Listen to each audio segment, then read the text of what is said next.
Hello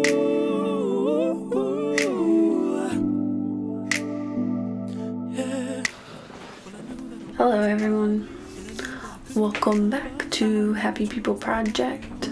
Yo.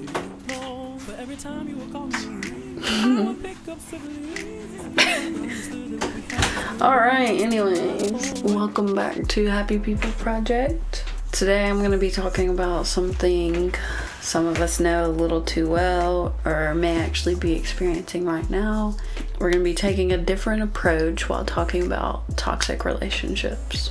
So there are many different types of toxic relationships, but I'm going to be focusing in on romantic relationships or just like friendships. So instead of my normal rundown of definitions and all that stuff, I actually interviewed some people for today just to get people's personal experiences. And that's really what I want Happy People Project to be. But anyways, let's get to it. My first question to my interviewees was, how was the relationship toxic? Many people say that it started out great. It was what they wanted, and then it slowly turned to manipulative, controlling. A few other things I gathered from the interviews were bad communication, going through phones, lashing out, fear of the significant other, cheating, abuse, verbally, mentally, and physically. Lots of off and on, back and forth relationships, misleading mind games, gaslighting, which is making a person, manipulating them to make them feel they're crazy or like make them question their own sanity. Lack of communication, no trust, lying, insecurities on both sides of the relationship, stalking, overbearing, stealing, and just all the red flags. So anything that you wouldn't want in a relationship seemed to be there, and all the things you needed for a successful, healthy relationship were lacking. So for that question, I would like to share some of the exact words that were shared with me. One is, he didn't like when I would wear baseball hats because he said I looked like a guy. Another was causing me to think unhealthy and self-harming thoughts. I couldn't tell the difference between love and manipulation anymore. Manipulated me into asking to see my friends and even my family. I felt like he was the only one for me. The constant state of not being emotionally available, but keeping me at arm's reach. I was always on thin ice, having to rewrite my text in fear that they might read it wrong and lash out. The next question I asked was it toxic on both sides? I received some no's, which is understandable because people can be toxic within themselves, like as an individual. But most were yes. I'm sure it didn't always start that way, but it usually occurred because the partner brought out the worst in them. They felt they had to do something wrong or dramatic to get attention from that person. Maybe they didn't communicate enough, maybe they victimized themselves, but these relationships made people feel desperate for attention, so it made them do questionable things. A quote I'll leave you with on this one is, I would throw low blows and expect him to chase me, and then we would go days without talking. So yeah, that quote shows that it was toxic a little on both sides. The third question is, how did it end? Who ended it, or is it still occurring? Responses I received on this one usually were the interviewees ended it, and if not, it probably would have kept going. And some of them actually said it was mutual. Both sides agreed that it would probably be best for them to part ways. The next question I asked was, did you give yourself time to heal, or did you just go right back into the game? I got mixed responses. Some definitely took time for themselves. Some said a year, some said a couple of months, but they had their reasons. Part of them said they went right back to it. They either wanted to get back at this person or just get their confidence back that had been stripped from them. But don't assume that they were out there looking for love, like looking to fall in love. They weren't. It just, kind of happens sometimes. Next, I asked, did it affect your future relationships? Most people said yes in some fashion. Maybe it didn't affect what they look for in a person, but they definitely had their eyes open, definitely looked out for any red flags, stayed aware, just paid more attention than before. For some, it went a little deeper, as shutting people out, trust issues, self-doubt, gave up easily, which you miss out on some new possibilities, new situations that could have been good. Made them more concerned with themselves first, which isn't a bad thing. But if it becomes too much, it could possibly take a toll on others and keep the cycle of this toxicity going. Commitment issues and not tolerating new significant others' insecurities were also mentioned. So we are on to my 6th question, which is, do you regret being in these relationships? Overall, I hear no's, but there were some yeses. So I'm just going to read some direct quotes from these people. I think things like this you have to go through sometimes to get a better grasp on life.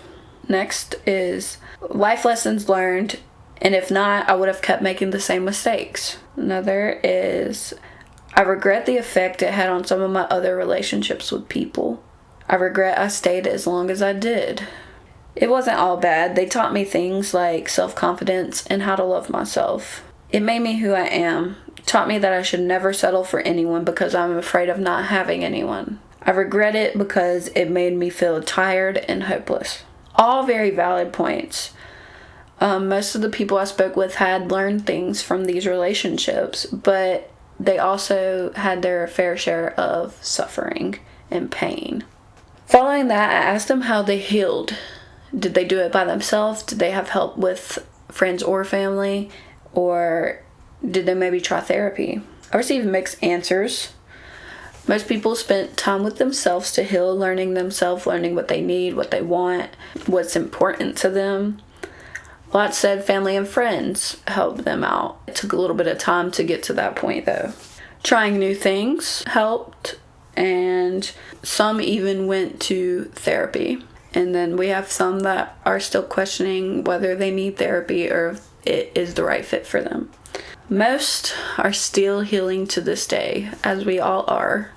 We all have some kind of something that's needs to be healed within us, so I would say 100% of them are still healing.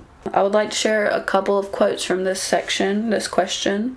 One is, alone time allowed me to collect my thoughts, and being with friends helped me distract them. You need both. You can't constantly think about it because it will consume you, and you most definitely can't avoid it because it will catch up to you. Another is, I listened to what my family and friends had to say, but I put my own little twist on it. Another one, which is actually my favorite, I like this one a lot. I don't know if I ever really healed, but rather turned my brokenness into a kind of stained glass situation. So the pieces are still very much broken. I've just decided to see the beauty in the pain and make the best of it. Next to last question I asked is, did it change their outlook on life? I got yes, yes, yes, yes. They pay more attention to things, they know their value, and a lot of them actually said they realized that life is too short to have to deal with this toxicity or stay in it. My last question was, do they have any advice for someone who is in a toxic relationship or has recently gotten out of one and is trying to heal? And I'm going to pull those up on my phone. Someone said, leave. It's hard, but you'll feel way better. And a big part of healing is self-care. Focus on yourself and your goals. Okay, if you're in one, try to get out of it. Pray as much as you need for strength. If you have gotten out, that is a wonderful step that you have made. And it will get even better, even when it seems that it won't. Also, love yourself and know you're worth it, no matter what someone says before you get into another relationship. Another one said, I think just patience. If you're trying to get over one, patience. And surround yourself with good people. Someone in something toxic, I'm not so sure. Some don't realize they're in one until after, or they know it and it isn't fair to just tell them to leave. I think if you do know, you have to have this conversation with yourself and kind of decide that your value is greater than what you're in. And from there, do what's best for you.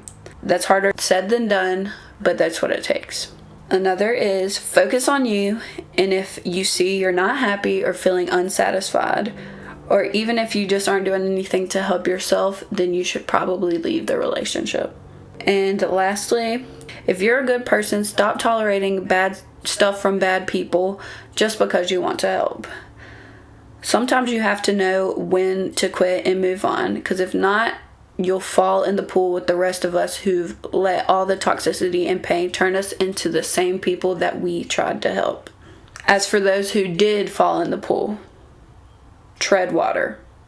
You will get out and remember who you were before that. So, I just wanted to share all this today, and all the people I interviewed were completely okay with me sharing this, because we know that this is something that is going on a lot.